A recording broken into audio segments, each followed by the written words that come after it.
ꯂꯩꯇꯅ ꯊꯣꯛꯈꯤꯕ ꯊꯧꯗꯣꯛ ꯍꯥꯏꯗꯤ 2023ꯗ ꯊꯣꯛꯈꯤꯕ ꯊꯧꯗꯣꯛꯅꯤꯀꯣ ꯃꯅꯤꯄꯨꯔꯒꯤ ꯂꯥꯟꯗ ꯏꯆꯝ ꯆꯝꯖꯔꯕ ꯅꯨꯄꯥ ꯃꯆꯥ ꯑꯃꯒ ꯅꯨꯄꯤ ꯃꯆꯥ ꯑꯃꯒ ꯍꯥꯏꯗꯤ ꯃꯤꯍꯥꯠꯊꯤꯅ ꯍꯥꯠꯇꯣꯛꯄꯤꯈꯤꯕ ꯃꯗꯨꯒꯤ ꯃꯇꯥꯡꯗ ꯑꯣꯏꯖꯒꯗꯧꯔꯤꯕꯅꯤ ꯖꯨꯂꯥꯏꯒꯤ ꯇꯥꯔꯤꯛ 6 2023 ꯂꯤꯟꯊꯣꯏꯉꯥꯝꯕꯤ ꯑꯃꯗꯤ ꯍꯦꯃꯟꯖꯤꯠ ꯃꯤꯍꯥꯠꯀ ꯃꯔꯤ ꯂꯩꯅꯅ ꯖꯦꯜꯗ ꯂꯩꯔꯨꯔꯕ ꯄꯥꯎꯃꯤꯂꯨꯟ KSO ꯑꯁꯤꯒꯤ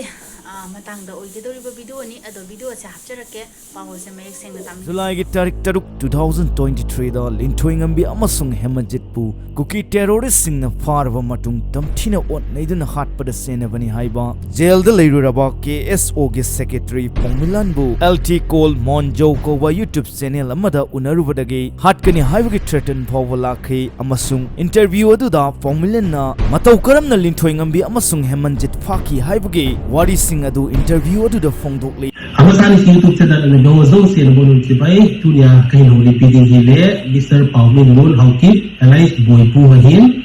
ama hi boy hu ki patti laile tuni chana le mata area case to adinga general secretary zong hin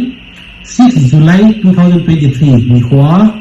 ke sante nuga khane gonang khat lin thoi ngan bi ki khat me heman sit ki pa ki thana tu ki saya CBI ten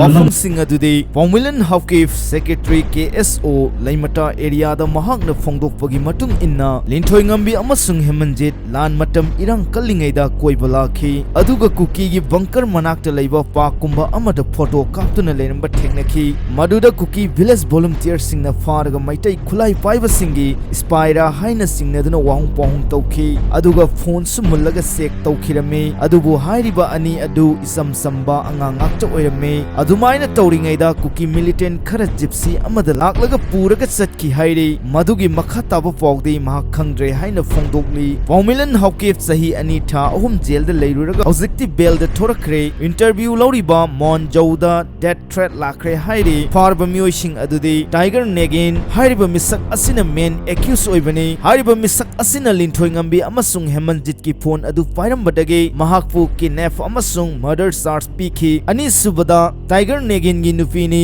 magi sim adu Negin na sizinaraga angang ani adugi phone da hapki haire ahum subada Ponglungmang village volunteer kidnap toba numittuda masu mafam aduda leirame mangkraba Hemanjit amasung Linthoingambi gi location ga mahaki location ga sab manarame asumna interview aduda Pongmilan Hawkip na phongdoraki hairiba interview asi lawrubagi damak monjauda death threat lakre haire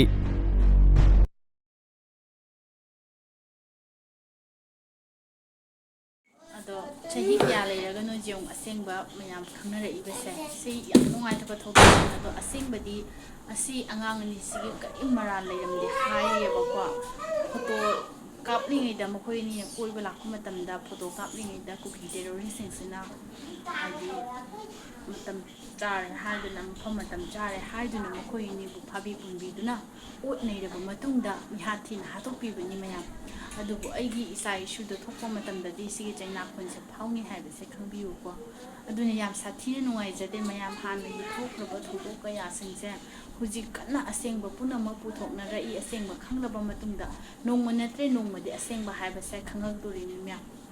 asengba na kuini lutna kayum kana roibo ko quran ba kitarani ma pugi nongmai do nongmante nongmadi quran ba phadori ni haibo asida leire mya aduna yam nungaite mya adu matungda amuka mayamgi oizagadaba video adum pujarake ngasi di sare sumni sanjarage yam sanggu ko warugu yade mayambu